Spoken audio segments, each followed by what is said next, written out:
Welcome, everybody. So we've been talking a lot about the quarterback position, specifically the pick number 3. It's a little draining. Let's get you introduced to more of the first round prospects. Discuss the guys who could potentially, end up falling in the 49ers laps in round 2. Maybe the 49ers trade up. What we're going to essentially do here is we're going to do the 4 of us. Let me introduce the guest we have on first. Jeez, where are my manners? We got Bay Luke _ Niner Nate 49, obviously my co-host on the Niners Nation podcast, as well as Splash Cousin Jordan Elliott. How are all of you doing? Let's start off with Luke. I'm doing fantastic, man. I'll be doing a lot better after Thursday night. I'm ready to stop talking about it and get to it. There's only so much content that can be pushed out, so I'm ready to get past the content and get to the actual picks. But I'm doing great, man. I'm vaccinated up, having a White Claw, cannot complain at all. Perfect. Yeah, man. I'm doing all right. It's almost here. Like tomorrow's the day we finally won't have to ever talk about this crap ever again. I'm kind of over it at this point. Like we've talked about it so much. At this point, it's just like I've made my prediction. I said who I think it's going to be. I hope I'm right. And, we'll see in the end if I was right or not. But I'm just chilling, about to get off on a Wednesday. I have Thursday off of work, spending all day tomorrow doing content. And so here we go. I am ecstatic. The 49ers are either going to draft a dynamic, athletic, dual-threat quarterback that's going to bring hope and optimism for the next 5 to 10 years, or they're going to draft a guy who is not very athletic, who likes to party, but throws a very tight spiral, and everybody hates him. So regardless, it's going to be electric tomorrow night, and I'm very excited. The atmosphere right now is one of excitement. Yeah, that's kind of what's the most intriguing part of this draft, especially pick 3, is you're either two sides of the spectrum. You're getting dad bod or you're just getting this crazy athlete. So you're getting me or you're getting Splash Cousin. That's kind of where we're at on this. Hey, yes, I'm the dad bod. I'm the dad bod. Yeah, like you can fold any living human being. So you're obviously the amazing athlete. I'm the dad bod. It's fine. So let's get into it. How I'm going to do it is the 4 of us are going to rotate in these picks. Jordan's going to be the one that just knows way too much about every single prospect because he is the draft expert on the 49ers Goldmine website. So how I cut this up is I got all our beloved names here, Luke, Leo, Jordan, and Nate. I'm going to tear these up into 4 pieces, and I'm just going to pick them out of my hat here. So you're going to see my non-lineup right now. I'll be going to the barber probably tomorrow. Have that fresh fade for the draft. That's good. I had to call it out before somebody else did, right? I was about to, honestly. Yeah, I had that fired up. I'm pretty upset you called it out first, but. All right, let's see. Shuffling first overall pick, which is obviously going to be the Jaguars, is Jordan. Ha! He's not going to be able to take Mac Jones, and I'm ecstatic. Let's see. Second pick. Very good. Which is obviously the New York Jets. Nate, please don't take Justin Fields. If you do, I completely understand. No, I finally get to take Zach Wilson. You know how I feel about Zach Wilson. Take the player you want. The 49ers will be Luke, and then I'll be finally the Falcons at pick 4. And we're just going to continue to go in that order. We're not going to do a snake rotation within the draft. We're just going to go strictly Jordan with pick 1, and then he's going to have pick 5, which is the Cincinnati Bengals. So we're going to start it off here, as well as in the comments. Feel free to say who you would pick when you're in someone's spot. So say my spot, for instance, when I'm picking for the Atlanta Falcons, say you take Trey Lance, Justin Fields, Kyle Pitts, whoever. Let us know your selections, and I'll definitely post it up here. I'm just finishing off this tweet here. So here we go. I hope all of you can see my screen. If you're watching in your phone, I'm sure it's probably going to be a little troublesome for you. Select all teams. Only doing first round. Enter the draft.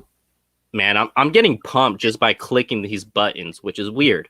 I'm kind of that draft nerd, I guess. Here we go. On the clock. I heard somebody laugh at me, but I have my computer on a separate tab. I can laugh at you. You're good. Perfect. Jordan, who are you taking? Are we having a non-Trevor Lawrence pick here, or what are you doing? So I think the Jaguars are going to do their due diligence, and they're going to make sure that they're leaving no stone unturned, and they're going to make sure that they have all of their I's dotted, their T's crossed, any cliche you want to use. But it's Trevor Lawrence. It always has been. It always will be. At this point, they cannot afford to take a guy like Justin Fields or Zach Wilson or Mac Jones, God forbid, and miss and have Trevor Lawrence end up being the superstar that many people think he can be. So you look at the guy who's been this touted prospect, comes in 6'6", 220, prototype guy, has a lot of mobility, but he also has displayed mobility from the pocket. Again, I don't think that Trevor Lawrence is going to be this Peyton Manning level player that he's been comped to for a lot of his college career, but he's the safest in terms of public perception mixed with the talent you're getting. Like, if they swing on Trevor Lawrence and they miss, it's like, hey, you know what? Who could have seen this coming? We all had Trevor Lawrence this high. Everybody had him as this generational prospect. Whereas if you get cute and you try to take Justin Fields or you take Zach Wilson or one of the other guys, and Lawrence ends up panning out, that's a miss you just can't afford, especially with a small market franchise like the Jaguars are. If you take Trevor Lawrence and you hope that he reinvigorates that franchise that does have a good amount of draft capital, and they do have a solid amount of skill position players around him currently as well. And you can see the Jaguars potentially being a team where I don't think they're a playoff team immediately, but they're probably pushing 6 to 7 wins next season, which is a massive improvement from the lone single win they had last year. Right, yeah, I agree. If you're the Jacksonville Jaguars, you kind of you're kind of stuck. You got to take Trevor Lawrence. If you pass that guy and he just ends up what a lot of people expect him to be, a lot of people have called him the next Andrew Luck. If he does end up that prospect and you pass on him, you look like a worse franchise than they've already been besides that one AFC Championship season. Now on the clock is going to be Nate as the New York Jets. I also want to state, you guys, you're probably not going to trade back in your picks right now, but as we get later into the draft, if you want me to hit this trade tab here and you want to look at your available options, this is your pick. You're the general manager for these teams. So, Nate, do you have your selection already? Yeah, I do. Got it. Who are you going with? Take the one, the only, Disney Channel's Zach Wilson. Zach Wilson is, when you watch him, it just screams, this is their last chance to really get this right. It feels like they screwed up Sam Darnold. Zach Wilson comes in. He's dynamic. He can make plays he can run. He can make plays. He has a killer arm. And I think that, when you're trying to get off of Sam Darnold and, you can't get Trevor Lawrence, obviously. I think that ideally they'd want Trevor Lawrence. That's who they'd want. But the next best thing is probably Zach Wilson. And I think that, as much as I like Justin Fields, Zach Wilson is just that kid who just, he screams confident. He screams Salah, and he screams this, this new system they're going to be doing with Kyle Shanahan. And I really think that Zach Wilson is the future of the New York Jets. And, anytime, any place, anywhere. And Zach Wilson's going to do his best to try and win that division, which is getting more and more stacked every year. And so I really hope that, Disney Channel's own Zach Wilson can go out there and perform for us because, we're trying to figure out how to rebuild this team the best we can. And I think it starts from the top with the quarterback, and Salah gets his guy. He has his own franchise quarterback that he gets to coach up from here on out. Perfect. So now going third is the San Francisco 49ers, the team you guys are here for. Finally, big controversy with it going on. Luke, we obviously know Shanahan's making this pick. So if you're Kyle Shanahan, where are you going on the draft board right here? It's Justin Fields. I don't even think it. I legitimately don't need to think about it. Like, I was going to make a Mac Jones joke, but I honestly do not even want to do that right now because I can't think of one. We talked about this on my podcast, Blow the Whistle. We've talked about it on 49ers Goldmine a lot. Like, there's no real reason why Kyle Shanahan should take Mac Jones above Justin Fields. Justin Fields is a pick. Not only does he have the potential to be legitimately the best quarterback in this draft, like obviously Trevor Lawrence is the number one prospect. He has been for years, and he has been for a reason. But Justin Fields can do something that the 49ers just haven't been able to do with Kyle Shanahan. And frankly, I think that the Kyle Shanahan type mold quarterback is some nonsense. Like, it's not just like he doesn't just want a pocket passer who can't do anything else. And Justin Fields is an extremely accurate passer who can also make plays with his legs. And that's extremely important to really unlocking everything Kyle Shanahan wants for this offense. Because, I mean, I just think about it. It's like if you have Justin Fields, George Kittle, Brandon Ayuk, Deebo Samuel, Mostert is great, but potentially they trade up. I know there have been some talks about them trading up, maybe getting Najee Harris in the draft. There's nothing that Kyle can't do with that offense. And we know that Kyle's number one thing is that he wants to be as versatile as possible. He wants to keep the defense having no damn clue what they're doing. So it's Justin Fields all the way. Not only is he the best pick at 3, but I think he's the pick that Kyle Shanahan wants. All this Mac Jones shit, apologies for the language, is a smokescreen to me. Yeah, I kind of agree with you on that. I hope Shanahan is listening and Justin Fields is the pick. Speak it into existence, as we love to say here on the show. Now I'm the Atlanta Falcons here. Poor me. I have 0 Super Bowl championships. If you're going to leave. What was this point? What was the lead you blew? 23-8, something like that? Yeah, I appreciate it. 23-8. Ha ha ha. Let's 28 to Falcons. Yeah. So 28 to 3. I'm going to go Trey Lance here. A lot of people have been mocking Kyle Pitts to the Atlanta Falcons. I heard Kyle Pitts recently on the NFL Network state that 4 quarterbacks are going to be, picked off the board first. That the first 4 selections are going to be the quarterbacks. So when Kyle Pitts, someone who's being mocked currently to the 4th spot, is saying that, it's telling me that the Atlanta Falcons are probably going quarterback here. And if they are going quarterback, I think it's going to be Trey Lance, because Trey Lance, to me, he has way more upside if you're going to go ahead and sit this kid for at least a couple years, which it looks like the Falcons are going to do if they take a quarterback. The way Matt Ryan's contract is structured, it's kind of a hellhole. If you release him or trade him, you're stuck with so much dead cap. So why not at least get this prospect, which I believe that Lance is. He does need some grooming coming from the FCS. And he's able to tutor under a guy like Matt Ryan. Matt Ryan doesn't really strike me as a guy who's going to say, F you, like, this is my team. I'm currently the starting quarterback. So I think this is a great pick for the Atlanta Falcons to go get your quarterback of the future, maybe, 2 years down the line. But that's what I'm doing with them. And, yeah, as Tyler said in the comments here, is with the 49ers, he's bouncing back onto that, saying it's another Baker Mayfield situation, which that was recently posted on 49ersgoldmine.com, stating that what's going on with Mac Jones and Trey Lance and Justin Fields is another Baker Mayfield situation, like we saw when everybody was mocking Sam Darnold to the Cleveland Browns. So pick 5, Jordan's been taking his notes. He's been studying his guys. Or are you taking pick 5, Cincinnati Bengals, or do you want to trade out of it?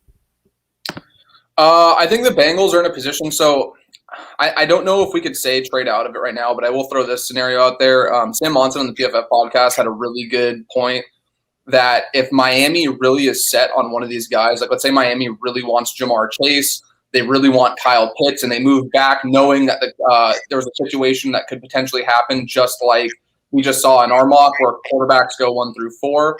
I just think that, it's kind of risky to assume that they would take the bait, but you could have a situation that's very similar to what happened with the Niners and the Bears in 2017, where the Bengals basically identify the player that Miami really wants. Let's say Miami really wants Jamar Chase. The Bengals could kind of take that pick and hold it hostage, for lack of a better word, and get some kind of additional capital. But, again, that's just a theory I'd throw out there that I heard that I thought was very plausible. But in this draft, I'll just be a little bit more straightforward. I think it comes down to 2 things. I think it comes down to either they have a tackle that they're going to need to take, which would be Penei Sewell, or it would be a receiving option between Pitts and Jamar Chase. And I don't think that the Penei Sewell pick makes as much sense as a lot of people have made it out to be. A lot of people think that's just kind of this automatic thing because Joe Burrow got hurt behind an offensive line that wasn't great last year. But I think the difference is the Bengals are in a position where their left tackle spot really isn't that bad. Jonah Williams out of Alabama isn't that bad of a left tackle. In fact, he's above league average in my opinion. And they also just signed Riley Reiff from Minnesota. And I don't think Riley Reiff on his own would prevent you from signing a Penei Sewell type player. But I don't think that the tackle position is what the issue is in Cincinnati. It's the interior of that offensive line. And I don't think drafting Penei Sewell is going to fix that. So while Penei Sewell, maybe, I know on PFF he's the highest player left on the board. He'd be the highest player left on a lot of people's boards. I would take Jamar Chase here, and this is the reason why. You want to give Joe Burrow the best chance possible to succeed, and you're also in a position where you're not immediately going to be contending, most likely, but you want to start building for the future and building around this young core. And Jamar Chase is coming in. I believe he's 20 years old still currently right now. He'll be 21 going into next season. So you get a young player, dynamic receiving threat. You're going to be keeping your quarterback happy. And then the other argument that I'd make is, while drafting Penei Sewell certainly would help your offensive line, ultimately they're going to account for 1/5 of that unit. And even if Penei Sewell is this lockdown, shutdown tackle, you still have 4 other players that are going to need to perform on that offensive line. And I would just feel a lot better investing that capital at the center and guard positions rather than spending that premium blue chip level pick on a guy like that. And then you're looking at a position where you have Jamar Chase, Tyler Boyd, and T. Higgins, and all of a sudden you're looking at that receiving unit, and it's not just pretty good, it's dynamic, and it would be threatening that AFC North for years to come. So it'd be Jamar Chase for me. Perfect. So we got Jamar Chase. I thought Penei Sewell was going to be the pick here for the Bengals, but once Jordan broke it down, started talking about their tackles, this is exactly why we're doing this. Is when the draft is a very long process tomorrow. It's going to be tuned in for about 4.5 hours. So might as well to get to know these players if you're not familiar with them yet. We got Nate. He's on the clock. The Miami Dolphins. You're obviously stating put because I'm going to say you, the general manager. You traded from 12 all the way back up to 6. So who's your guy? So the reason we were okay with trading from 3 was because that we believe, one of our guys would be there at 6. And we got a haul that's going to make us great for the future. Because we have our quarterback now in Tua Tagovailoa, however you say it. I don't know how to say his last name anymore. But basically, that's our quarterback. We've got our coach. We've got this great defense, but our offense is lacking. And so, obviously we wanted Jamar Chase to pair, with Parker, but it looks like we're not going to have him. That's what we get when we got 2 first-round picks out of it. But I think that the pick here is obvious for Miami and helping out Tua and making sure that, he doesn't have, he looks better next year because they're in a division that's really hard. Buffalo's really good. And I think that New England might, be better than they were last year. And so my pick for the Miami Dolphins is Kyle Pitts, the tight end out of Florida. I just think that he's so dynamic. He's able to make plays all over the field. And I think that he helps Tua grow a little bit, which is what they really need in order to contend in this division. It's not going to be an easy division to win. Buffalo's the favorite to win, obviously, as they should be. But with the defense that they have, it's a much better defense, I think, than people are expecting. And I think that if Tua can take that next step with Kyle Pitts and with this offense, I think that they'll be a decent football team. Perfect. I like that fit. I think that fits the Miami Dolphins pretty well in, get Tua talent. A lot of people they're not high on Tua after his rookie season. So how do you elevate the quarterback? Yeah, you got offensive line to elevate the quarterback, but also talent is going to elevate the quarterback's play tremendously. Next, we got the Detroit Lions. Are you staying put or do you have your guy, Luke? So this might be the hardest decision for me out of this entire draft. I was really torn between Penei Sewell and Devonta Smith. I'm going to go Penei Sewell for the Lions simply because he is the best prospect left on the board no question. They traded for Jared Goff. I don't know if Jared Goff is the long-term answer in Detroit, but at the same time, Goff needs a great offensive line to operate. And I know that their top wide receivers left in free agency, but at the same time, I mean, with Goff, it doesn't really matter if he has great wide receivers and can make those big time throws if he just doesn't have any time to do it. So I'm taking Penei Sewell there. I think Goff needs protection. He's not especially mobile. He's not incredibly athletic. He has that big arm, and so he needs time to make plays develop. And so I'm taking Sewell there. He is the best tackle on the board. You really can't overvalue tackles and offensive line prospects. So if he's there, I think the Lions kind of jump at that chance. Right. And it's kind of weird saying that Jared Goff is now a Detroit Lion, since he was obviously in the division, faced him twice a year. But yeah, love the pick. He does have a kind of a longer release, and he likes to take shots downfield, and he's accurate when he does throw downfield. So go ahead and get him a stud of a left tackle. Next, that's my biggest thing is. Oh, so I'm sorry. Yeah, but go like ahead, Goff, go ahead.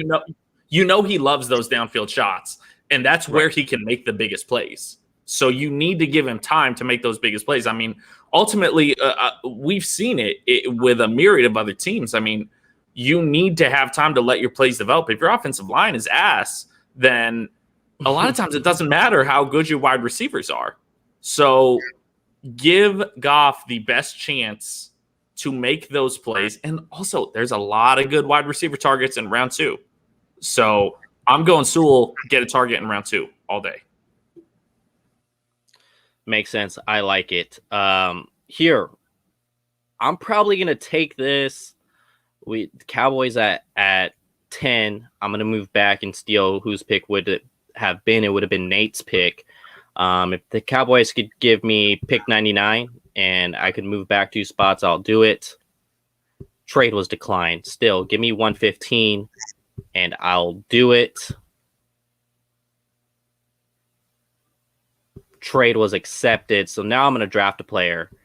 And the player I'm going to draft for the Cowboys is Patrick Surtain. It seems like they like him a lot over there. And there has been rumblings of the Carolina Panthers moving back. A lot of it because they have their quarterback now. They're especially if Kyle Pitts is off the board. I think they could have surrounded Sam Darnold with at least an elite, talented tight end, and go ahead and get more draft picks. Build your team around the Sam Darnold. With the Cowboys, you want to move up because they need cornerbacks desperately. They're basically down bad at the defensive position. They can't stop a nosebleed. At least you get a star-studded talent in Patrick Surtain. That's instantly cornerback 1 on your team. And all it took you was a pick that was in the hundreds to move up 2 spots to take your guy, rather than someone leapfrogging you, because there's been rumors about Panthers moving back as well as the Denver Broncos moving back. So it seems like someone wants to go ahead and get cornerback 1 off the board. I got the Cowboys here moving up to pick 8 to go ahead and take Patrick Surtain. Now we got Jordan on the board to select for the Denver Broncos or a possibly another move back situation. So I am of the mind that while I think Teddy Bridgewater is a decent NFL quarterback, and I think that he is more than capable of being a kind of facilitator if he has good weapons around him, which I do believe Denver has between Jerry Jeudy, Noah Fant, KJ Hamler, and Cortland Sutton returning from his ACL injury. I'm also of the mind that we've kind of seen the best from him that we will see, and I'd feel fine with him being a backup, being a guy to push a rookie maybe, but I wouldn't really halt any quarterback acquisitions after getting him. I don't think that puts a stopgap in there for them. And I also just think that Drew Lock isn't very good, truthfully. No offense to the guy. I just think that he has a great arm. He has a lot of physical talents that impress you. He just hasn't been able to make it work. So at 9 here, I want to find a guy that I think could get the ball to these elite skill position players that I believe I have. A guy that may need that success or that skill around him to have success. So you already know who I'm going to take here. It's going to be Mac Jones at 9. I firmly believe that Mac Jones is much better than people are willing to give him credit for. I think the biggest issue is that people are so enamored with toolsy, dual threat, can run, have these huge arms. We've been blown away by the Josh Allens and Patrick Mahomes of the world that we've forgotten that the pocket passer still has tremendous value at the NFL level. And I think that we've kind of discounted the value of a good pocket passer. And when I watch Mac Jones, I've watched dozens, if not hundreds of hours of quarterback play during this evaluation time. And the one thing that I've said from the beginning is that Mac Jones within a tight pocket that wasn't necessarily collapsing, but also wasn't, firm. When he had pressure in his face, he held up as well, if not better, than any of the other quarterbacks that I watched. So I think that there is something to be said for the fact that I believe he does maintain some kind of value as that pocket guy. It's just a matter of philosophy at this point. If you really believe that those toolsy guys are at such a premium, maybe that's what discounts him to this level. But there was a point in time where Mac Jones would arguably be in the discussion for the first overall pick, given the skill set he has. So I still think that there's a tremendous value there at 9, especially considering that Denver already has strong skill position players in place. Yeah, they do have strong wide receivers. Their wide receiver 3 is KJ Hamler. And then they got Noah Fant at tight end. And then they have the other rookie from last year that got hurt. I can't even really pronounce his name, but he came out of Missouri. So they do have a lot of talent there. I would not discount them from taking a Mac Jones. Who knows? Like, you can have a 3 quarterback room, and one of those guys, you would hope that it excels from that position. Nate, what are the Carolina Panthers doing here? So I've been thinking about this one sitting here. I think that you want to protect your guy in Sam Darnold, but at the same time, I don't think I can pass up on Jalen Waddle. I was thinking about it, and they have DJ Moore, but they let Curtis Samuel leave. And I think that having another weapon for Sam Darnold to throw to is going to help him out. So I'm going to go Jalen Waddle for the Carolina Panthers. I think that having another wide receiver for your guy is going to help him out. I thought about taking Rashaan Slater, but I think Jalen Waddle is the smartest pick. I think just having the best wide receiver core you can get around your new quarterback, a guy who really is, still pretty young. He's 23 years old. I think that it's basically like a new start for him. And so in that case, giving him Jalen Waddle is a huge deal. I think Jalen Waddle is better than Devonta Smith on paper. And I think, pairing him with DJ Moore is a good idea. Yeah, I love that addition there, because I think, Jordan, if you could correct me on this, DJ Moore will be a free agent at the end of this year, correct? I believe, yes, he will be due for a contract extension at the end of the season. Okay, so if that doesn't get done, he's obviously going to be a favorable guy if he hits the market. If that doesn't get done, you at least have his replacement with. It's getting done. They're not going to let him walk. I'm obviously, I don't have any insider info or anything, but it's getting done. DJ Moore's a stud. They're not going to let him go. Okay, perfect. You heard it here from Splash Cousin that contract extension is going to get done. Let's go with Luke. What are the New York Giants doing here at pick 11? Really quick, before you make your selection, let's go over the top 10 picks. We got Trevor Lawrence to the Jags, Zach Wilson to the Jets, Justin Fields to the Niners, Trey Lance to the Falcons, Jamar Chase to the Bengals, Kyle Pitts to the Dolphins, Penei Sewell to the Lions, Patrick Surtain to the Cowboys, Mac Jones to the Broncos, and Jalen Waddle rounds out your top 10 as he's going to the Carolina Panthers. I got a trade coming up here. So if I'm the Washington football team, I'm doing everything I can right now to trade for pick 11. So let's see what we got going on there. So trade with Washington football team, obviously 1951. And 82. I don't know if that gets it done. I don't think it does. But let's offer it and see what we got. Nope. All right. Honestly, you know what? Throwing a second round pick. I think Washington. I think Washington declined that. Washington declined it. Okay, try 19 and 51.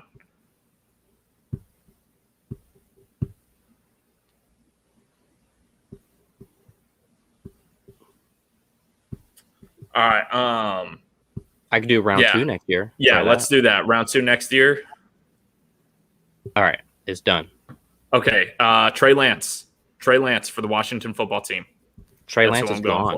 Trey Lance is gone. Oh, Trey Lance is gone. Shit, that's right.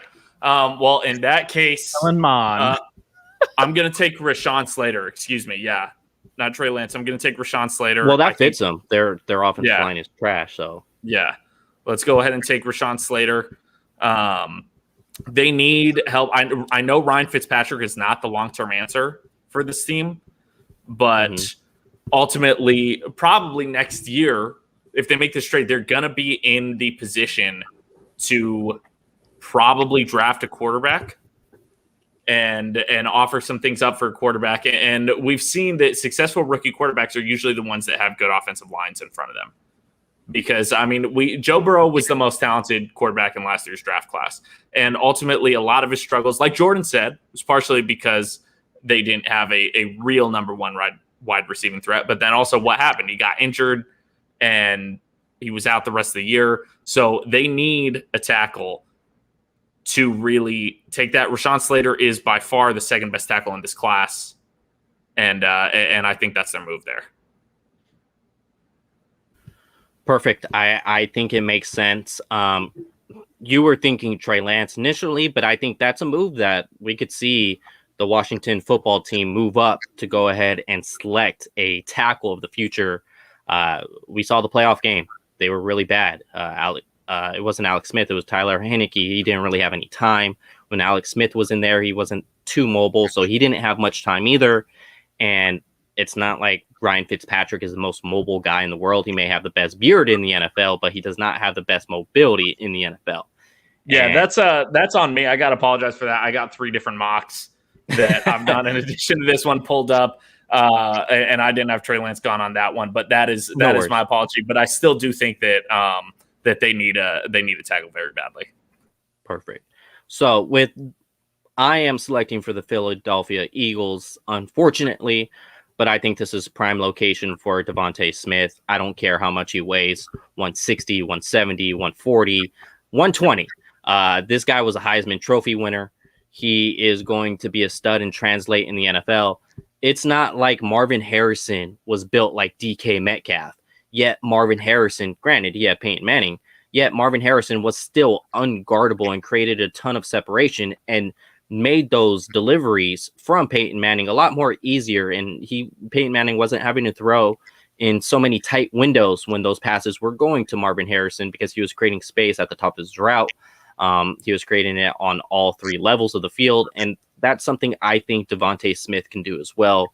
The 49ers have seen a bunch of yak from their wide receivers. Devontae Smith is not going to be that guy in the NFL because he's going to beat you downfield. And for me, it's not even like the question about Devontae Smith's size. It's more about the Philadelphia Eagles and if Jalen Hurts can deliver him the ball like he should, because I'm not the highest guy on Jalen Hurts. So, but at least they do have some experience together when Devontae Smith was a freshman at Alabama. And that's why I'm going to go ahead and select him here at 12 for the Philadelphia Eagles. So that they could honestly stop using guys that they found at a mall kiosk to play wide receiver as well. Jordan, you're on the clock. You are the Los Angeles Chargers. Okay, so now this one's kind of tough because I think that the Chargers are in a position where they probably are going to make that move up to 11 that Luke made for the football team. So, you got to give credit to him as the GM. He went in there and he got in there first. So I think that the Chargers are going to target Slater if Slater is still there around 11 because they've done a great job revamping the offensive line. But I think they do need one more piece there. They obviously have the young stud in Justin Herbert. You want to protect your investment in your rookie quarterback. I'm very tempted to go Darisaw here, but it's going to be Darisaw. Yeah, I'll take Darisaw. And the only reason I'm not super, thrilled about it is because I would much rather have Slater. Part of the reason I will say that I think Luke's trade up makes sense is because I think Slater, you could argue, is the best tackle prospect in the class. I know Sewell gets all the hype and he gets all the praise, but Slater, in his own right, is in that discussion for the best tackle in the class, in my opinion. So you're going to go Darrisaw here, and Darrisaw is not a bad prospect by any means. I just really like Slater more. I have Slater neck and neck with Penei Sewell, but you're going to take Darrisaw, solid tackle. He's going to come in, he's going to hold down that position, and all of a sudden you're looking at a line that's been completely revamped, and you're looking at an offensive line that has Corey Linsley, has Brian Bulaga, you still have Forrest Lamp, and you're going to also add obviously Christian Darrisaw to that, and all of a sudden you're going from one of the worst units in the league where we saw Justin Herbert having to improvise and go on the run for a lot. Now you're looking at a unit that's very strong, particularly when you factor in the fact that the AFC West isn't particularly great rushing the passer to begin with. So now you've really doubled down on that strength within your own division when you're going to be playing the Broncos, the Raiders, and the Chiefs 6 times a year. So it'd be Darrisaw, and you feel good about it. You just would feel much better if it was Slater. I love that selection. Tackle is one of those non-sexy picks when you're in the first round. But look what Joe Staley became for the 49ers. I think about every single 49er fan would want that selection to happen again in the first round. Tyler Clammer commented here. A report came out that the Patriots working on a contract for Jimmy G to possibly get a deal done with the Niners. Yeah. So since we've been on the live stream, maybe you guys been tuned on the live stream. That report came from a Dale Arnold, who has about 63,000 followers on Twitter. He's from the NESN network, which is located out of Boston. He said, "What I've been told by a reliable source, Patriots working on a new contract for Jimmy G that could lead to a deal with 49ers. Same source who correctly told me Tom Brady had signed with Buccaneers. Doesn't mean it will get done, but they're working on it." First off, that's a great way of himself to say that, because he gave himself an out. Doesn't mean it will get done, just in case, to save himself in the end. But we'll see. I talked to someone today. I don't know. It's obviously the contract has to be worked out. 49ers got to eat something if they're going to send him to New England. Maybe that doesn't happen to another team. You obviously want to get the most compensation you can get as possible. So the 49ers, you would imagine they're going to eat as much contract as possible to, maybe get that second round pick from Bill Belichick. But let's go ahead and get back on course. We had Jordan just pick his draft pick. So now we got Nate up selecting for the Minnesota Vikings. Yeah, so I'm sitting here thinking about, what happened with the Vikings last year, because I think that Kirk Cousins is actually a lot better than people think. And I think that, their defense let them down really bad last year, and they went out and got Yannick Ngakoue to try and help them, fix that. And I just think it never worked out. He was never meant to be part of that scheme. And so when I'm thinking about the best edge rusher available for me at 14, I feel like this is sort of a reach, because I feel like you could probably get him later on. But I think that if I'm the Vikings, my biggest, most important thing in my head right now is finding the best edge rusher I can to get to the passer, so that, Kirk Cousins, who's scoring, 20 and 30 points a game and, killing it with Cook, that he's not having to worry about, his team letting up 1 million points where Kirk Cousins really has to, do too much. So I'm going to take the best edge rusher, at least in the draft probably, and I'm going to take Kwity Paye for the Minnesota Vikings. I think that he's probably the best guy they can get to help them out right now, to help Kirk Cousins out, and then to help that defense out. I mean, the head coach last year specifically said, our defense sucks. Straight up said it. They suck. Their defense sucked. And we all know it sucked because we watched it. I mean, anyone who watched the Vikings saw their defense sucks. And that's not fair to Kirk Cousins. That's not fair to what Kirk Cousins has been able to do, because I think people forget that he's played really well with that team. And I think with Justin Jefferson, they've shown that they have the ability to put the ball down the field, score a lot of points, and they have a great running back. They have a great scheme. Like, they're a good football team, and their defense has let them down. And so it's time to bolster that defense and get Kwity Paye to get to the quarterback and hopefully stop them from allowing, 30 and 40 points a game. I like the pick. I always like when you go edge rusher, regardless of what team you are and regardless of the amount of edge rushers that you have on your team. Now we got Luke once again in the rotation. He's selecting for the New England Patriots. For Jimmy G. All quarterbacks are off the board, Luke. At least unless you like a guy like Kellen Mond, that's up to you. But the consensus 5 off the board. Traded for Jimmy G. This ruined my entire damn mock because I do think that the Patriots are going to trade for Jimmy G if they can't find a reasonable deal or a deal that they like for that. I think that they would take Mac Jones, but in this case, he's already taken. As Jordan said, Mac Jones is better than a lot of people think, which I agree with him, by the way. I think Mac gets trashed a lot because he has a dad bod and because he had great talent around him. But I do think Mac Jones is a very good quarterback. So in my initial mocks, the Patriots don't need a quarterback. In this case, though, I mean, the thing that they do need, if Cam Newton is still on this team, is they need a wide receiving threat. They're and they got a couple this offseason, but I mean, like, their receiving room was hot trash last year. So I'm going to go Bateman here. I think Bateman is a really good wide receiver. I think that he is, I mean, if you just look there, like, he's one of the highest graded receivers in the country. And I kind of throw out this year a little bit because this year, let's just be honest, I know that this isn't the most analytic take, but it was a weird year. COVID protocols happened. His production dropped off a little bit this year, but there were COVID protocols. There are differences with how you can prepare for games, how you can prepare for the season, everything like that. Ultimately, if Bill Belichick is going to stick with either Cam Newton or if he makes a trade for Jimmy Garoppolo, which is not going to be a first-round pick in my opinion, he needs wide receivers in that room, so I'm going Rashaan Bateman. Perfect. I know Jordan loves that selection. So do I. And like you said, I think the biggest part that you said there was, yes, they added some receivers, but at least I can say that none of those receivers they added have that talent potential of a Rashaan Bateman. And they're kind of all a little different than what Rashaan Bateman can offer to a team like the Patriots. Now, your boy is up. I'm selecting for the Arizona Cardinals. This is awful. I don't want to pick for them. So I'm going to trade. I'm just kidding. I'm not going to trade out.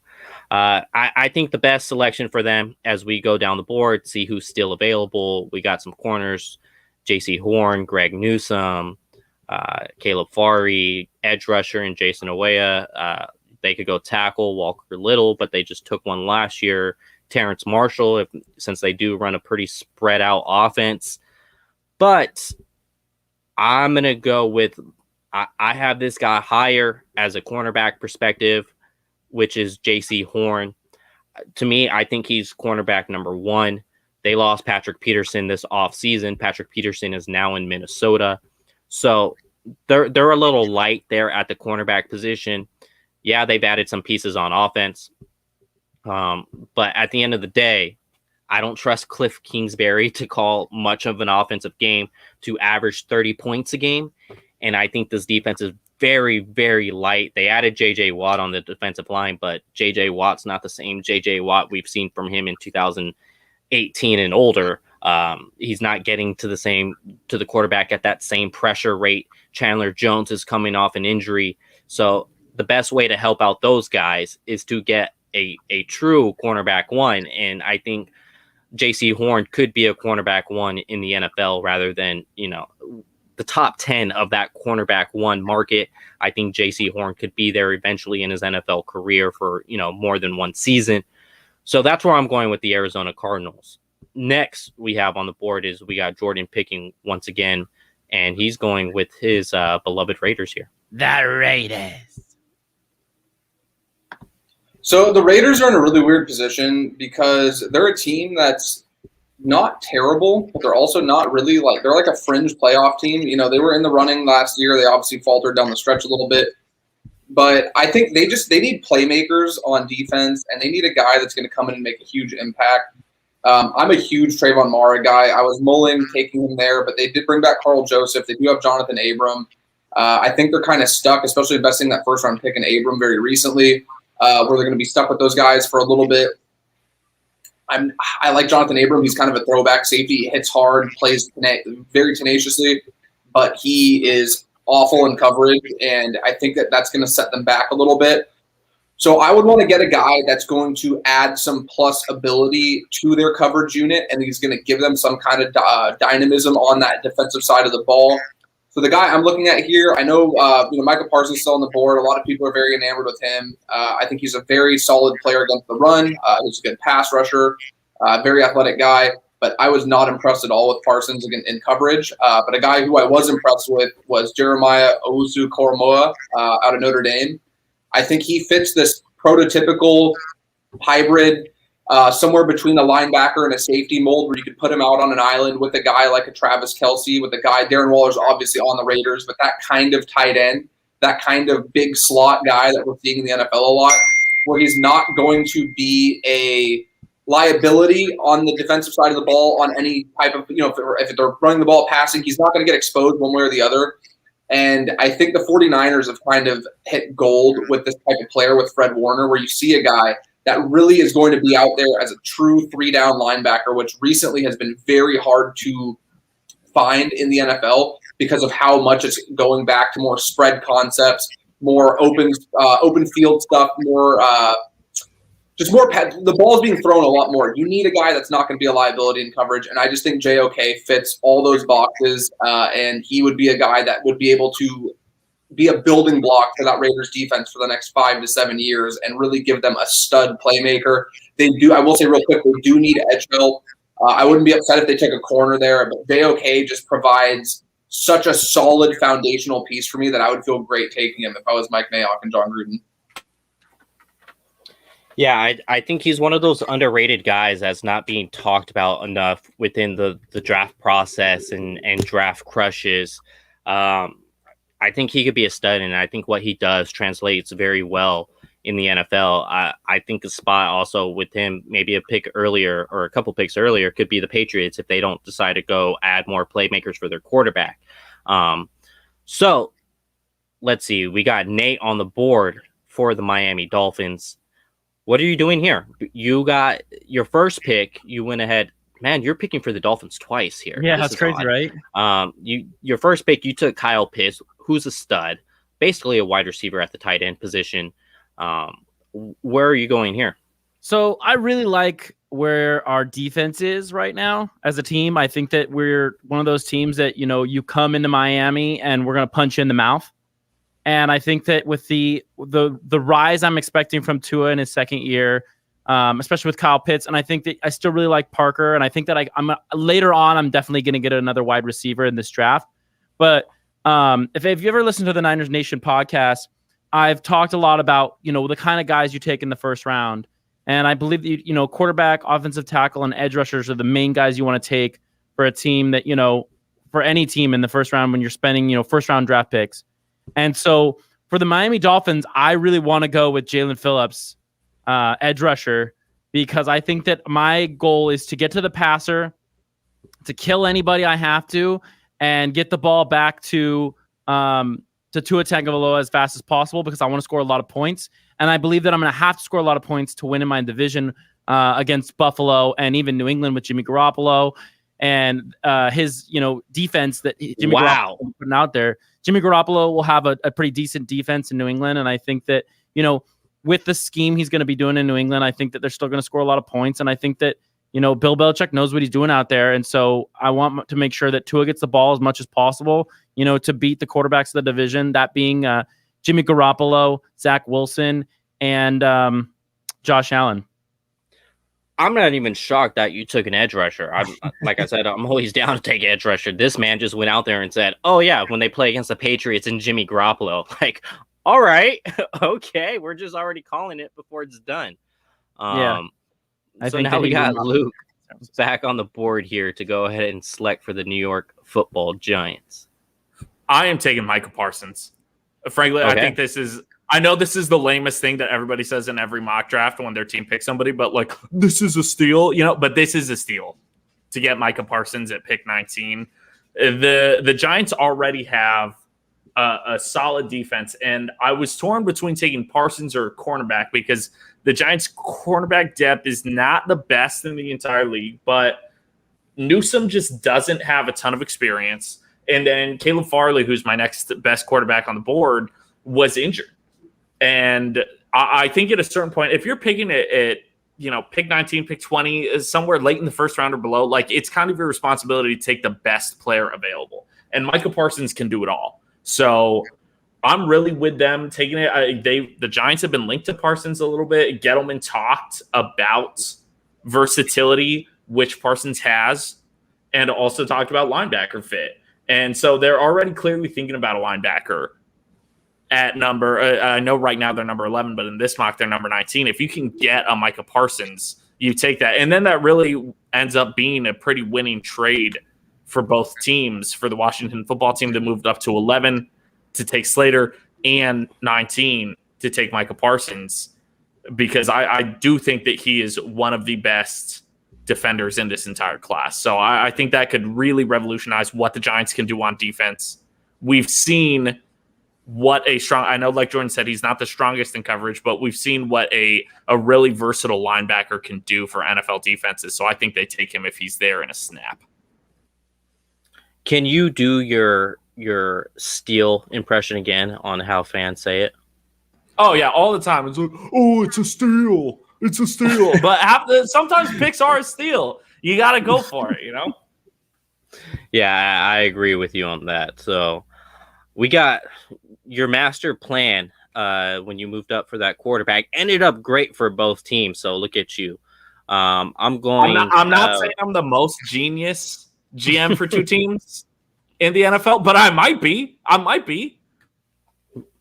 Now, with the Bears, they're taking a huge hit with the cornerback position when they didn't even get anything back for Kendall Fuller there when they released him, and now he's a Bronco.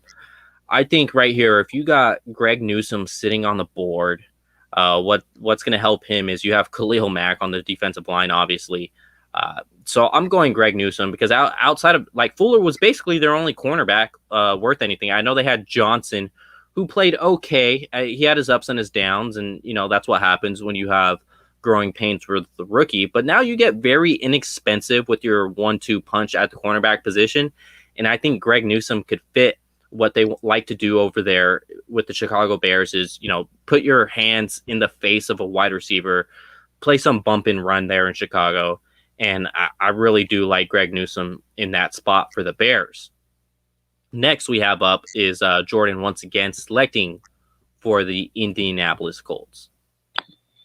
So the Colts obviously got Carson Wentz this past year. They were a playoff team last year. They're pretty solid across the board. I don't think they have really any immediate needs other than left tackle. That is a position that they probably would want to address early. They didn't really do it in free agency. I know they made a run at Trent Williams, but ultimately, as 49ers fans were happy that he ended up spurning their offer and he ended up coming to the 49ers instead. So they're going to want to address that tackle position.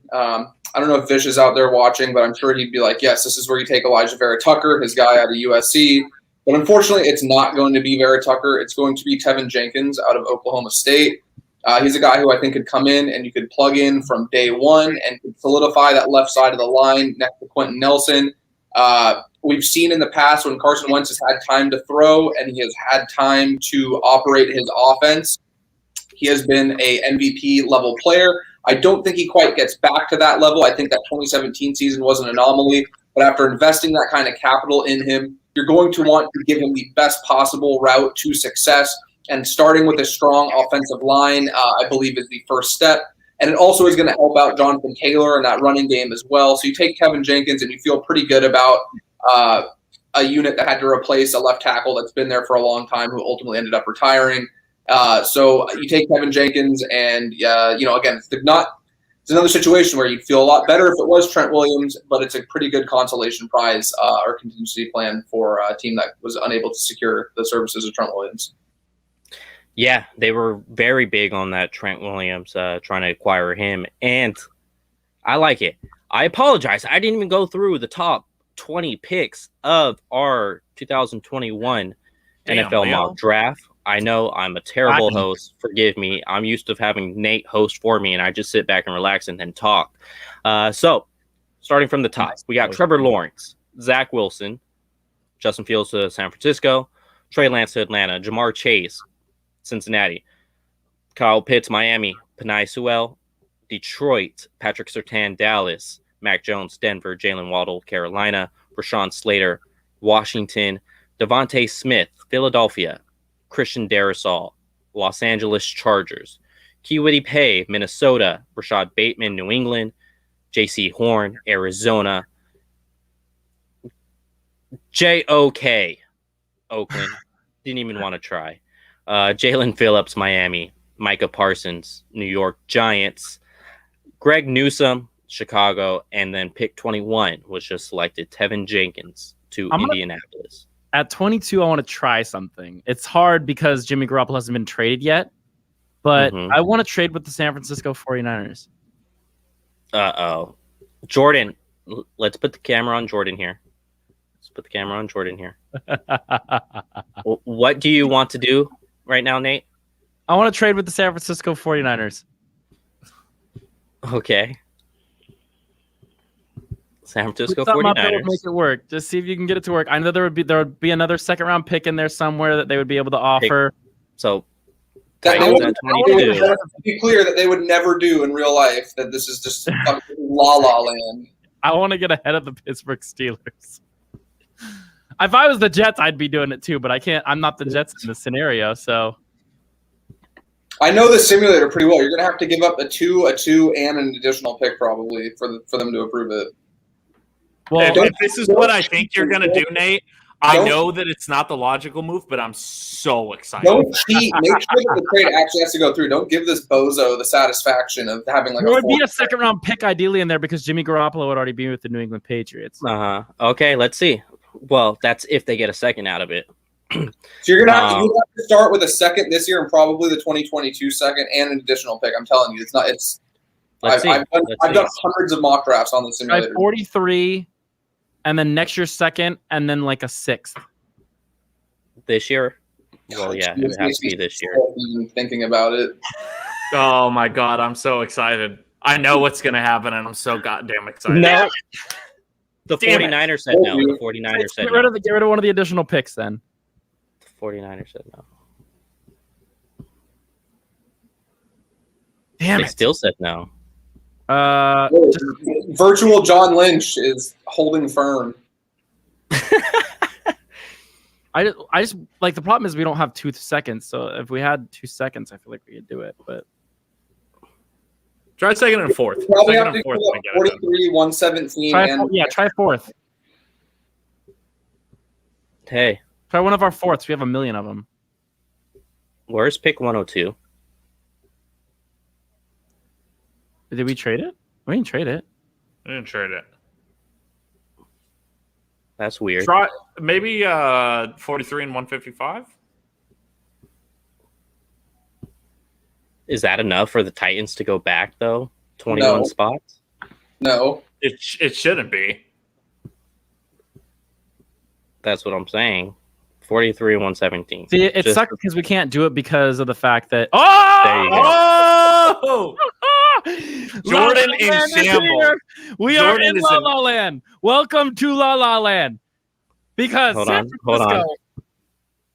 San Francisco has decided they're going to make Najee Harris the most happy man in the world and let him stay in the Bay and hang out with his new quarterback, Justin Fields.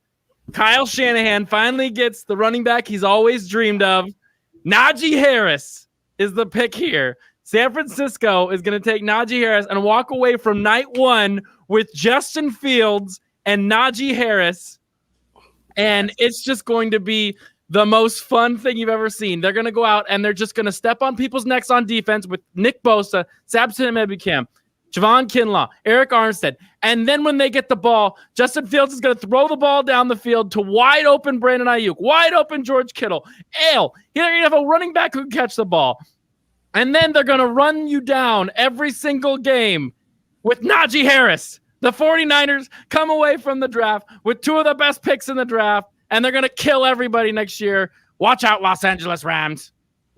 I honestly am concerned for Nate's well-being when the actual draft rolls around and the 49ers pick neither of those players because I think he's going to be very I'm not one to rain on people's parades, but like I'm actually concerned as your friend. Like that's like I'm worried for you, bud. Like, well, normally I was just trying to get ahead of the Pittsburgh Steelers. If I was the Jets, that's where I would do the pick. I would do the trade. But Najee Harris, Niners, book it. It's going to happen. It's going to be Mac Jones and edge rusher, and you're going to like it. No, it's going to be Justin Fields and Najee Harris.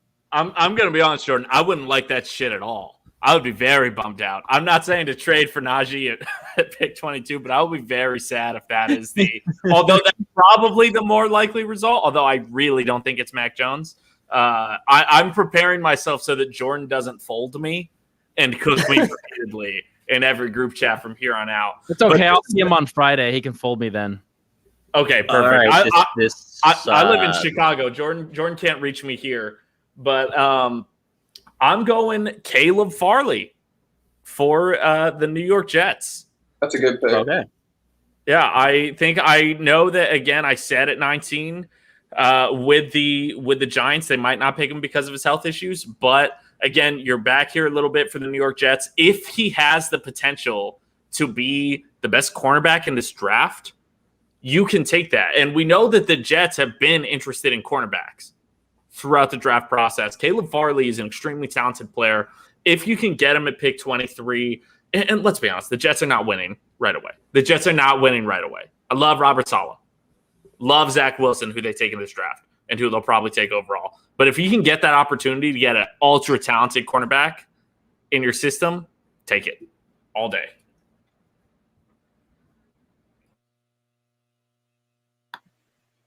I'd add in too that like any team that or if there is a team that could take that risk on Farley with his medical problems, it is the Jets.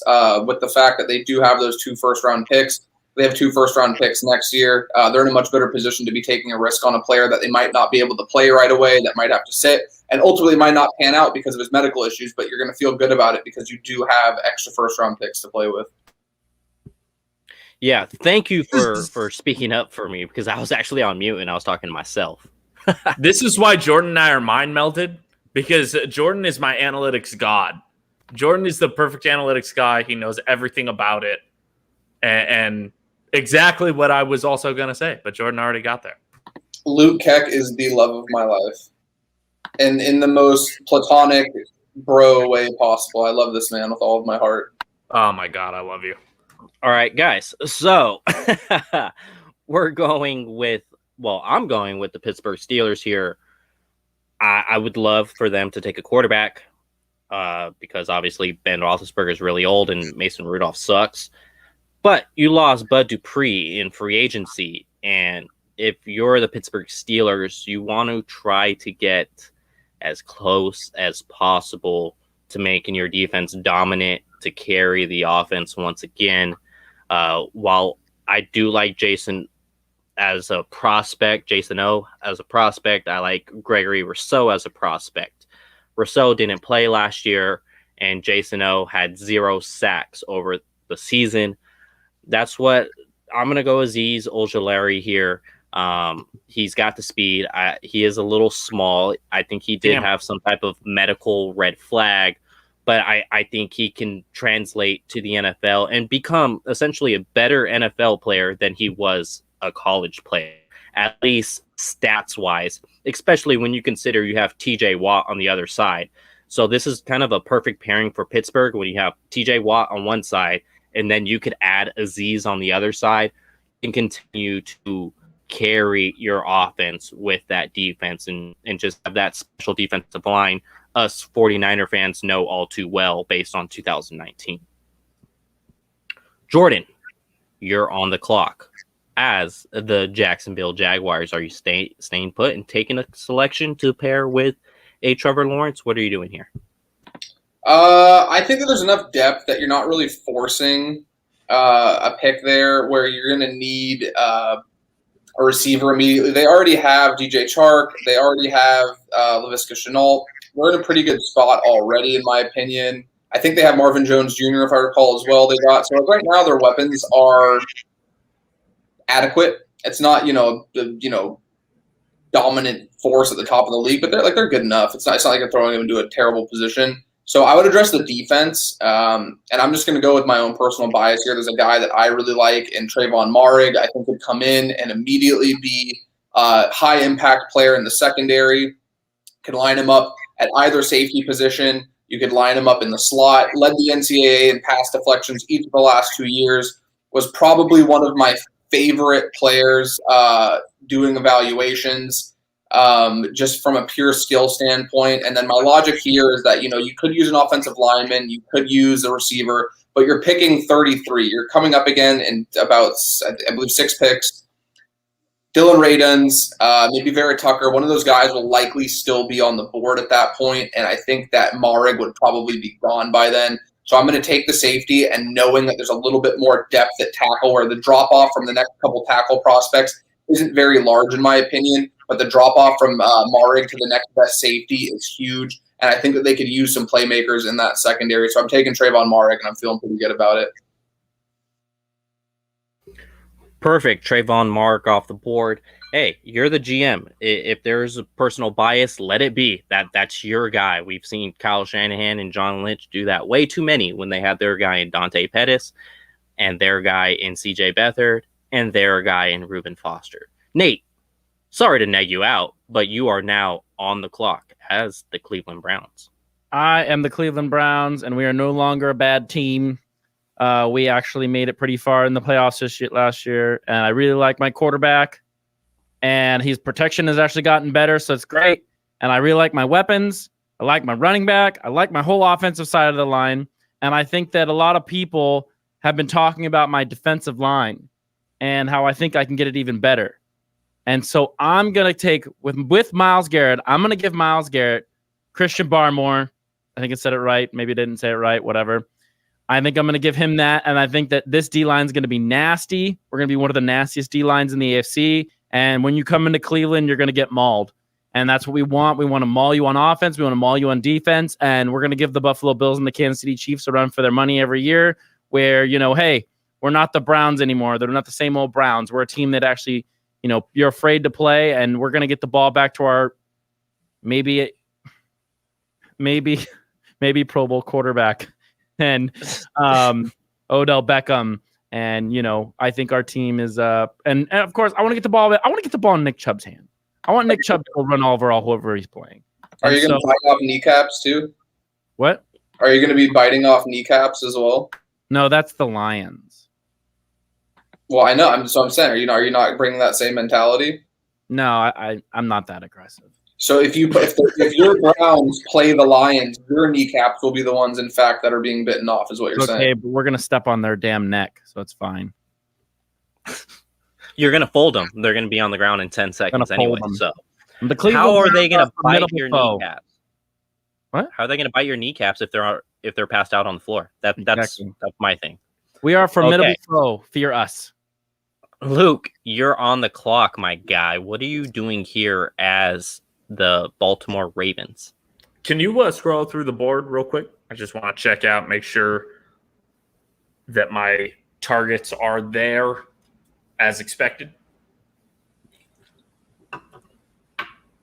You are still on me. Also, I'm 90% sure that I know who I want, but I need to check through. That's on me. Here you go. All right, yeah, just scroll up a little bit. Okay, I'm gonna go with God help me, I hope I'm pronouncing his name right. Dylan Radunz, tackle. Yes. With Orlando Brown gone, the Ravens need to fill that spot. I was tempted to take a wide receiver here, but I do think that Elijah Moore is the best wide receiver target left. He is a little undersized, though. They already have a little undersized receiver. And I know that size isn't everything in the NFL or in anything. Let's be honest. We've heard that. But I think that they want a little more size at the wide receiver position. So I'm going to go with Radunz there, get an Orlando Brown replacement, keep a cheap, effective player on the offensive line. I love that selection. If you guys aren't familiar, Dylan Radunz has actually worked heavy with Joe Staley, 49ers legend. We saw him, well, at least I saw him in person at the Senior Bowl. I know Jordan was virtually credentialed for that as well. And he looked great. He looked great at the Senior Bowl. He's a guy that came from the FCS, obviously, because same school as Trey Lance. But yet, when he was at the Senior Bowl, he looks like he fit right in and was kind of top tier with the other D1 athletes as well. So I like that selection. It's my turn with the New Orleans Saints. Do something crazy. Do something crazy. I'm going to do something crazy. Do something a little realistic as well. Take Kellen Mond. Kellen Mond, baby. No, I don't think they would go Kellen Mond. I think their defense is pretty good, but the fact that they gave up a 5th for Quan Alexander, I think they do like to have that linebacker too there in New Orleans, and Nick Bolton would be my guy. I think this he's a stud. He could cover. He could play the run. He's basically what you want as a 3-down linebacker. You're not really too concerned for him when he's having to cover a tight end or something, covering a flat. He's a very good athlete. So I think Nick Bolton would be a good selection for the Saints. Like I said, it ties back to the Quan Alexander trade. They were willing to give up a 5th for Quan Alexander to fix that linebacker too that they have there, their other inside linebacker. They could certainly go wide receiver here. I think that would be a very good option for them if they went Elijah Moore there. But to me, this wide receiver class is just so deep. They could do that in the 2nd round. They could do that in the 3rd round. You're not going to find a Nick Bolton in 2nd or the 3rd round once their time is to pick again. So that's why I'm going with Nick Bolton here for the New Orleans Saints. Green Bay Packers, Jordan, what are you doing here? So I'm a Cal guy, and I love Aaron Rodgers, and I am just sick of this franchise abusing one of the best talents that we've ever seen throw the football in the National Football League. So it's time to get this man a receiver. I really like Terrace Marshall. I really like De'Ami Brown. But Rodgers is getting up there in age. They have a good roster. They're in a win-now mode. So let's get him a guy that can complement Devontae Adams and really add to that receiving core that outside of Adams hasn't really been very good. It's basically been Marquez Valdez-Scantling, Equanimeous St. Brown, and then a bunch of guys coming in that are essentially not going to get any run anywhere else. Al Lazard, no offense, not the greatest player. But let's get a guy that's going to be dynamic. I'm taking Elijah Moore here, who's going to be able to come in, work out of the slot, still win outside, dynamic guy after the catch, great hands, fluid route runner, and again, somebody that's going to come in and immediately give Aaron Rodgers a secondary option behind Devontae Adams. That's really going to take this offense to the next level and still has the projection long-term of being, at the very least, that's a very high-end number 2, which, again, at pick 29 is still tremendous value in my opinion. So it's going to be Elijah Moore, and Aaron Rodgers is ecstatic that his team isn't just throwing draft picks down the drain like they did last season. Perfect. That was actually Jordan's last pick. And we're going through everybody's last pick. That was an excellent pick. Nate, you're on the clock. And Jordan, I heard Nate say something. He actually sent me a text right now that he's going to have the 49ers trade up again to take Javonte Williams. He's going 2 running backs here. He's trading up for 2 running backs. Do you have any thoughts on that, Jordan? I mean, it's literally impossible. I would actually welcome him to attempt to do it right now. There's no way he could be able to. I'm just kidding. He did not send me that message. I know. I would actually be entertained to watch him try to because they're going to have no draft picks left. And even I don't think that the simulator would allow it.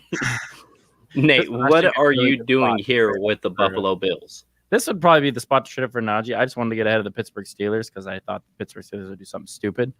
But yeah, this is probably a better spot to do it, I think, for the 49ers than like just in the realistic mind of it all. But here, I think that, Buffalo's a team that probably has some Super Bowl aspirations. And I think that, they have one of the, their defense was pretty lacking last year. Yes, their offense scores a lot of points.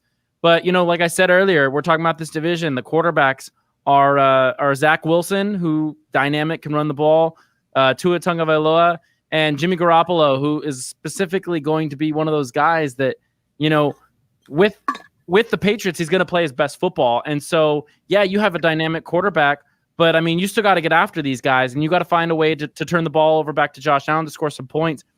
And so I'm going to take I'm specifically going to go edge rusher. I'm going to take Zaven Collins because I didn't even think I'd get him this far. I thought the Jets would have taken him a long time ago. And so the fact that he's still there, I'm pretty excited that I'm going to get another edge rusher to get the ball back to Josh Allen faster so I can score a lot of points, because at the end of the day, it's going to be me in Kansas City for a trip to the Super Bowl next year, most likely. And I want to be able to kill Patrick Mahomes a bunch and get the ball back to Josh Allen so I can score a lot of points with my boy Diggs. And, I think that that's the best way to do it. I think they're a good football team, and I think, you can never have too many edge rushers. As you notice, I've picked pretty much an edge rusher for everybody on this in this draft, because I think it's probably the most important position for a lot of teams right now.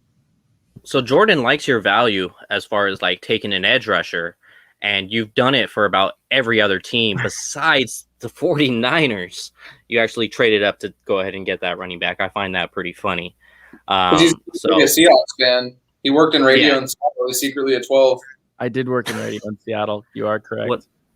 Niner Nate 12. Huh. I thought it was Niner Nate 49. I guess I was wrong. No, I just want not in the Bay. That's why I picked that one. He's undercover. I've heard from sources that Nate is sus and that Nate is a secret Seahawks fan. So I can't reveal my sources. I'm a good journalist, but that's just what I've heard. Yeah.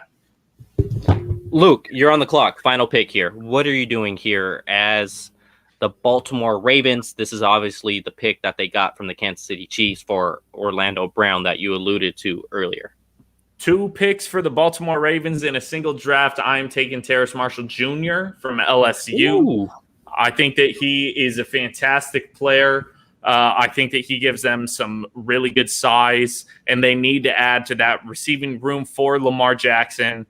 I have my own thoughts about Lamar Jackson. There is a lot of criticism that has come out about him, after his last couple of performances in the playoffs. I still think that he is a fantastic quarterback, and I think he could really benefit from taking somebody like Terrace Marshall Jr., somebody who has a lot of size, and he's kind of become the dude, for LSU. PFF has that as the guy, but I like the dude better. I'm taking Terrace Marshall Jr. for my last pick in this draft. Perfect. So I think the Buccaneers, they have a pretty solid roster. They could kind of just see this as a luxury pick and do whatever they want here. I thought you said I was muted for a second. My bad. Do what do it the right thing. Come on, you know what they should do here. Sam Ellinger. Yeah. Hey, the greatest quarterback in history, according to my beloved co-host Hugh Tomasello. You know what you need to do. Take my guy Sam. That one was for Hugh, dude. I'm going to throw that out there. That one was for Hugh. Or take Kellen Mond just to screw with Grant Cohen. I'm actually going to go Landon Dickerson here. The reason why I'm going Landon Dickerson is because he could play he started out, Florida State, then he transferred to Alabama. This guy literally played every single position on the offensive line. He has experience doing so, and I think that's probably the Buccaneers' biggest weakness is their offensive line. So if you could get a plug-and-play guy who could play anywhere when needed, I think that could be huge for a team at the 32nd pick that's got an older quarterback that's not that mobile. You kind of want to protect him and build the best offensive line you possibly could. So I'm going to go Landon Dickerson here. I kind of did want to go quarterback because Tom Brady is about 53 years old. But hey, that's not what I did. Guys, how are you feeling about your picks? Niners go in the Super Bowl. I don't miss, dude. I fold other GMs and I go about my day. I drink cold LaCroix and I just fold other front offices. I'm not gonna lie. I do feel pretty damn good. I'll be honest. The best pick, the pick I think I did best on is the pick that everybody cares about, Justin Fields. That's the only important pick in this draft. If we're being honest, we know what we're about here at 49ers Goldmine, and so Justin Fields is that dude, and I feel great about it. Yeah, I'm pretty excited for my Miami Dolphins. They got some killer picks in Kyle Pitts, and they got a great edge rusher in Jim Phillips. I think that they're set to go sack Jimmy Garoppolo on the Patriots. I actually have gotten 6 texts just during this mock draft asking me to be their new GM from various NFL teams. So I feel pretty great. I can't lie. Wow. I would say, what's your guys' feeling right now? Do you think we go to sleep tonight and Jimmy Garoppolo has been traded to the Patriots? No, it'll happen during the draft. The Patriots are going to wait to see if a quarterback falls to them before they go up capital for Jimmy. And if there's nobody there at 15 or it's not great, like if Justin Fields falls the way a lot of people are predicting he will, I would see New England taking him over Jimmy personally, just because he's cheaper, younger. But if better, probably. It definitely has there's a range of outcome that there's a high probability he is better. Yes, and I just see a scenario where they're going to wait. Like, they're usually pretty diligent with it, but it would make sense that they would have a contingency plan in place. And particularly if the 49ers said, if Fields is there at 3, we're taking him, or if Lance is there at 3, we're taking him. Maybe the Patriots really liked Mac Jones. Who knows? But, like, the Patriots are in a position where at 15, they're probably not going to get one of those guys. And it might make more sense for them to just have that in place where they can then still keep that 15th pick, maybe send a third. If the Niners can get a second back for Jimmy, that'd be a huge win. But I just see a scenario where it's going to probably end up being closer to a third, maybe even a fourth. And New England ends up keeping that 15th pick and that 46th pick, and then they would have Jimmy, and then they could add skill position guys and someone to the defense or whatever. But I don't think it happens today. I'd be shocked. I mean, if it did, I'd be pretty happy. But I've waited this long. I can wait 24 more hours. I think at this point, if Jimmy Garoppolo gets traded within the next 24 hours, let's say, that's a massive win for the 49ers. That's a massive, massive win for the 49ers. I think that the Patriots if Mac Jones is there, they take Mac Jones. But like Jordan said, I mean, the Patriots are a smart team. They're not making these, impulse decisions and oh, shit, we got to get Jimmy right now, because there's potentially better options out there. So I think that Jimmy is on this team until draft night at the very least, 7 p.m. CT. That's my prediction. Can you imagine the range of emotions? Sorry, real quick. Could you imagine the range of emotions Nate's going to go through if they trade Jimmy right before the draft starts and he's just ecstatic, and then they take Mac Jones 20 minutes later? Can you imagine the air around him will need a security guard, because Nate's going to be punching it nonstop. I think we'll hear rumblings of him getting traded tomorrow, before the draft. I think that they'll talk a lot about it. I think that the report that came out with this hockey guy, I think it's already started. I think that they're already looking into it. But I mean, if, like you said, if Mac Jones is there, I think they'll take Mac Jones. But I don't think they're trading up to go get anyone. And then what we're hearing is true. 4 quarterbacks, 1, 2, 3, 4. Their only choice is really going to be Mac Jones or Jimmy Garoppolo, and it's up to them and their front office to realize, hey, would we feel like we have the best chance to win? I think the best chance they have to win right now would be Jimmy Garoppolo with all that money they just spent in free agency. Hot take. I don't think the Patriots would really be that down on spending on a second-round pick on Davis Mills if he's still on the board, rather than having to spend that second-round pick on Jimmy Garoppolo. That's just my thought, because you do have Cam Newton, who could start right now. That offense is pretty built for Cam Newton. You're not desperate enough to make that trade for Jimmy. You could potentially go Davis Mills and sit him a year. I think that's I'm not even the biggest Davis Mills guy, and I'm saying that if Kellen Mond is there, there's a potential that New England would rather spend a second round pick on Kellen Mond than go spend that on Jimmy. The reason why I say that is you have 4 years of team control. That contract is really cheap. Even if you do rework a deal with Jimmy for this season, you would still have to at least work some type of deal out in 2022 for him to start. How much is Jimmy going to want to rework in that just to go back to New England? Or would he rather just sit this thing out? I don't even know if it gets done tomorrow. I could see this thing getting wrapped up on Saturday, because it gives you teams more answers on, did I say Saturday? Excuse me. On Friday, that would be day 2. It gives other teams more answers on what's going to happen and where Davis Mills or Kellen Mond or Kyle Trask that the Pittsburgh Steelers apparently like. You find out what happens with those guys. Where do they fall? And New England could have that self-talk. Do we want to give up a 3rd round pick for Jimmy, or do we want to invest a second-round pick on a cost control guy? Yeah, that makes sense. I mean, that's why I'm very hesitant to just jump the gun on anything, because we don't know what the hell is going to happen. The draft starts in less than 24 hours, starts in 23 and a half hours. We don't know what happens between hour 23 and a half and hour 24 and a half. There's so many things that could happen there. So I'm not going to make an irresponsible prediction about it. And I think that's the problem that a lot of people get into.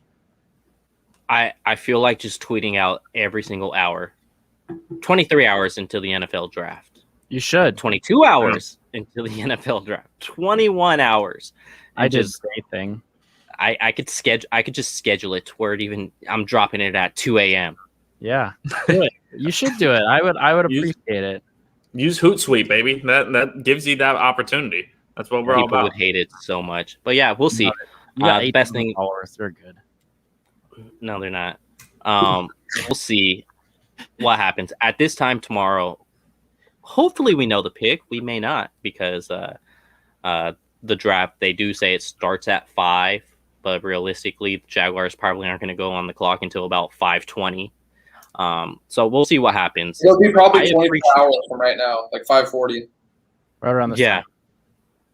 I appreciate every single one of you joining me here on this live show, doing a draft. It was an hour and a half of your time. You have better things to do. I'm sure of it. So thank you. Jokes on you. What's that? Do this. The joke's on you for thinking that. Yeah. Well, I appreciate all of you guys. Any last messages before we get out of here? Yeah, I got one more. Justin Fields, no matter what, baby. Justin Fields, no matter what, always. Give 49ers Goldmine a follow. Give me and my co-host Hughes podcast a follow at Blow the Whistle P, on Twitter at Blow the Whistle Pod _. Appreciate you guys all very much for tuning in. Thank you so much, Leo, for having me. Very much appreciate everybody at the 49ers Goldmine squad. So this was a lot of fun. Thank you. Also, my last message here is going to be Jordan dripped on us with that San Francisco Giants. I know. Hawaiian t-shirt. Giants runs tonight, dude. That's all I'm saying. God, man. I had to wake up the bats somehow. Christ almighty, dude. I had to wake up the bats, dude. This man out here dressing like a sexy grandfather and just cooking all of us right here, dude. I'm sick. I'm under there. I'm gonna have to censor this now. Thanks, Jordan. I want this on record real quick too. If Justin Fields is the pick, I'm gonna be ecstatic. I have talked myself into being positive about him, Trey Lance, or Mac Jones. I'm happy with any of the three. And honestly, having Kyle Shanahan is going to give them a huge advantage. But if it isn't Justin Fields, I will be the shoulder to cry on. You guys find me on Twitter at @SplashCousin. I will be there for you. If you need some Kleenex, if you need a hug, I will be there for you. I understand. And this isn't me gloating I hope it's not Justin Fields. It's just I understand how emotionally invested people are. So, Nate gets first dibs at the Jordan hugs just because he's my guy. But beyond that, we'll pencil you in. Kleenex, we'll have a nice cry together. And we'll get through this together as a fan base. Just want to throw that out there for everybody. I'm pretty mad that Nate got first dibs, but whatever, I mean, you're forever. I was willing to, I was willing to fly to San Jose from Chicago, but whatever, dude. We're gonna cry happy tears together, you and I, Luke, not sad tears. It's only happy. Yeah, dude. Nothing but just tears and vibes, dude. That's all it'll be. Dude, tears, vibes, and snuggling. That's my Tinder bio. So, TVNS. So we got some TVNS, tears, vibes, and snuggling. This gotten off the rails. I appreciate all of you guys tuning in. You'll catch us tomorrow as we'll be going live once again. Thank you. Justin Fields, no matter what.